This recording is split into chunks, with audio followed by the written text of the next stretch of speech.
All right, welcome. In this video, we're going to quickly cover some of the execution conditions, really just the delay function.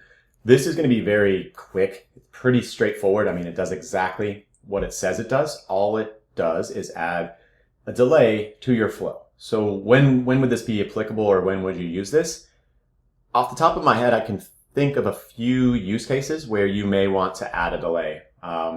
Let's say you are doing a post or a GET and performing some action on an endpoint, and then you need to wait a certain period of time before repolling that endpoint to see if a function or the update has been completed, right? Let's say you triggered an update via a post. You want to give it 10 to 20 seconds before polling again. That's the perfect use case for a delay. And that's kind of what we're doing here, right? In the flow that you can see, I have basically a single GET that pulls back a random joke from a publicly available endpoint. I have a delay that I've added in for 10 seconds, and then I have a follow-on poll of another set of jokes. Now, the delay is under conditions. You just drag this right in, and you can choose between minutes, hours, and seconds.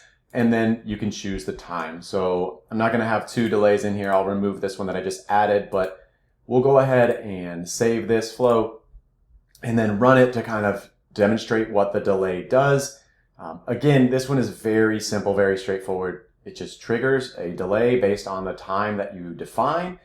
And it basically pauses the flow for that set period, right? So now if I go and take a look, we see that we have our first random joke response that we sent at 4:26:16.